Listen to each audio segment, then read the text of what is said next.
अम्बरीश महाराज का नाम सुने हैं आप लोग?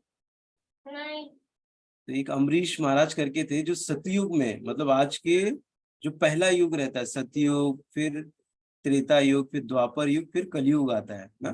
तो जो सतयुग में एक अम्बरीश महाराज करके थे जो बहुत बड़े राजा थे। तो एक बार क्या करते हैं, वो बहुत भगवान के अनन्य भक्त रहते, भगवान की हमेशा भक्ति में रत रहते थे वो। हाँ? और एक बार क्या होता है, वो एकादशी का उपवास करते हैं। और जब एकादशी का उपवास समाप्त होने का रहता है, नेक्स्ट डे द्वादशी के दिन, जब जैसे ही उनको उपवास अपना ब्रेक करना रहता है, तो उस दिन क्या होता है, वही समय पे आ जाते हैं दुर्वासा मुनि उनके पास में। और जब दुर्वासा मुनि आ जाते हैं तो दुर्वासा मुनि बोलते हैं कि मुझे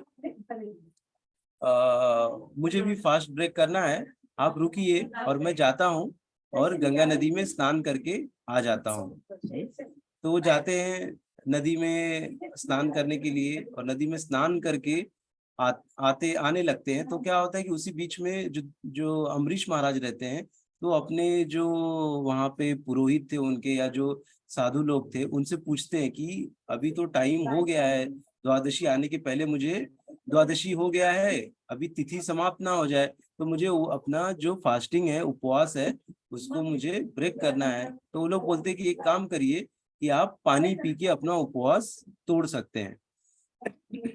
तो अम्बरीश महाराज एक पानी लेते हैं थोड़ा, और पानी लेके पी लेते हैं। तो ऐसे कहते हैं कि पानी पीने से उपवास टूट भी गया और नहीं भी टूटा। तो इससे क्या हो गया कि वो कैसे रहता है कि दुर्वासा मुनि आए थे ना, और बिना दुर्वासा मुनि के वो कुछ अपना उपवास तोड़ नहीं सकते थे, नहीं तो क्या हो जाता, उनका अपमान हो जाता ना। तो इसीलिए उन्होंने पानी से ब्रेक किया अपना उपवास, की उपवास ब्रेक भी किया, नहीं भी किया, ऐसे।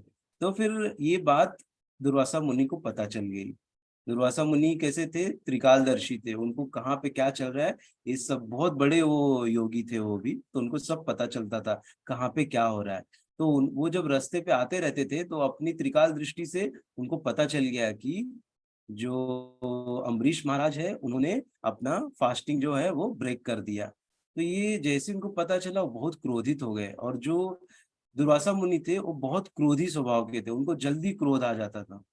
तो उनको क्रोध आ गया, और जैसे ही वो वहां पर राजा के पास पहुंचे और राजा को देख के एकदम क्रोधित हो गए कि तुमने वो अपना उपवास ब्रेक कर दिया, तोड़ दिया, मुझे पता चल गया है। तो वो बोले राजा कि बताने लगे, बोले नहीं मुझे कुछ नहीं सुनना है, वो सुनने को ही तैयार नहीं थे। फिर वो एक क्या किया, उन्होंने अपने बाल ऐसे निकाले, तीन चार बाल, ऐसे बाल का एक, और निकाल के जमीन पे फेंका, और उसमें से एक बहुत बड़ा राक्षस आया ना। और वो राक्षस जब आया तो उसको बोला कि जाओ और इस अम्बरीश महाराज को मार दो। और जैसे ही वो जो राक्षस था वो आया अम्बरीश महाराज को मारने के लिए, वैसे ही वहां पर क्या हुआ, वहां पर एक सुदर्शन चक्र आ गया भगवान जी का। क्यों? क्योंकि वो भगवान जी के भक्त थे। सुदर्शन चक्र वो सीधा आया और उसको काट दिया, उस दानव को, उस राक्षस को काट दिया। बाद में जब जैसे ही वो राक्षस मर गया, उसके बाद सुदर्शन चक्र रुका नहीं, सुदर्शन चक्र सीधा घूमते घूमते सीधा दुर्वासा मुनि के पीछे लग गया। अब दुर्वासा मुनि भाग रहे हैं एकदम जोर का, और चक्र, सुदर्शन चक्र उनका पीछा कर रहा है।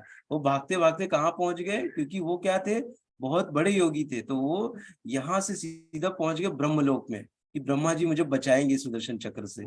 तो ब्रह्मा जी वहां ने हाथ खड़ा कर दिया, बोले मेरे से कुछ नहीं होगा, ये सुदर्शन चक्र मेरे बस की बात नहीं है भाई। यहाँ से वो चले गए शिव जी के पास, कैलाश में। पहले ब्रह्मलोक गए ब्रह्मा जी के पास, उसके बाद कैलाश में गए जहाँ पर शिव जी का निवास है।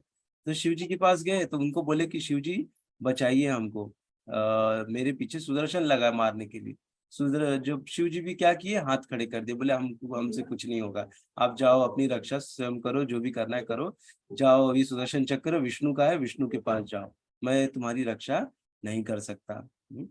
तो फिर ये जो दुर्वासा मुनि है वो पहुंचे कहाँ पर, विष्णु लोक में गए। विष्णु लोक में विष्णु के आगे जाकर रोने गाने लगे कि हे भगवान जी बचाओ मुझे, नहीं तो सुदर्शन मुझे मार देगा। तो भगवान जी बोले मैं भी कुछ नहीं कर सकता हूँ।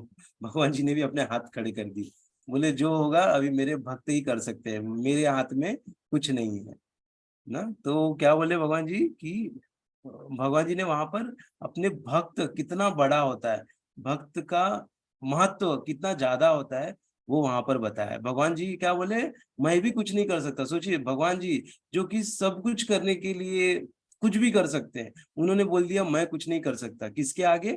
एक भक्त के आगे ना। तो ऐसा बोला जाता है कि भक्त बड़ा कि भगवान बड़ा ना। तो भगवान बोलते हैं भक्त बड़ा। हम्म, लेकिन भक्त कभी स्वयं को बड़ा नहीं बोलता है ना, वो क्या बोलता है, भगवान ही बड़े। ऐसे तो भगवान ने यहाँ पर ये साबित किया कि जो मेरी अनन्य भक्ति करता है मैं उसकी सदैव रक्षा करता हूँ। तो फिर बोले जाओ और मेरे जो भक्त का तुमने अपमान किया उससे जाके क्षमा याचना करो, तभी ये सुदर्शन वापस जाएगा, नहीं तो ये आपको आज मार डालेगा। तो फिर वो भागते हुए वापस से पृथ्वीलोक पे आए, और पृथ्वीलोक पे आए वापस से सीधा जाके अम्बरीश महाराज के चरणों में गिर पड़े। बोले कि हे अम्बरीश महाराज हमको माफ कर दो, हमसे बड़ी भूल हो गई। और ये सब में कितना समय लग गया, 1 साल। 1 साल तक जो अम्बरीश महाराज हैं वो एक ही जगह पर खड़े थे गंगा नदी के किनारे। तो इससे ये साबित हो रहा है कि कैसे भगवान जी अपने भक्तों की रक्षा करते हैं ना। हम्म, ना इससे हमको और क्या सीखने मिला कि, और हाँ जब वो उसके बाद वो क्या 1 साल तक जो अम्बरीश महाराज थे उन्होंने कुछ खाया पिया नहीं था ना, कुछ खाया नहीं था, खाली पानी पे ही थे वो 1 साल तक। सोचिए मतलब इतना बड़ा उनका त्याग था। कुछ खाया नहीं कुछ पिया नहीं, वैसे ही एक जगह पे वो खड़े थे उनका राह देखते हुए। और जैसे पैर छुए तो फिर अम्बरीश महाराज ने सुदर्शन चक्र को प्रणाम किया और बोले कृपया आप लौट जाइए, आप मत मारिए दुर्वासा मुनि को। तो सुदर्शन चक्र फिर से क्या हो गए, घूमते घूमते सीधा वैकुंठ लोक में चले गए ना। समझे? तो भगवान जी ने यहाँ पर क्या किया, भगवान जी ने यहाँ पर भक्त कितना महत्वपूर्ण होता है ना, भक्त का महत्व कितना ज्यादा है, इसको भगवान जी ने यहाँ पर दिखाया। तो इसीलिए हमको, अगर हम भी ऐसी भगवान की भक्ति करेंगे तो भगवान जितने भी हमारे जीवन में कुछ बुरा होने वाला है उसको सुदर्शन चक्र से काट देंगे ना, तो कभी बुरा हमारे साथ होगा ही नहीं। अगर कोई हमारे बारे में कुछ बुरा सोचेगा भी ना, खाली वो सोचेगा ही, पर हमारे साथ बुरा कोई कर ही नहीं सकता है। ऐसा हमको पूर्ण विश्वास भगवान पर होना चाहिए ना, कि हमारा कोई कुछ नहीं कर सकता। ठीक है।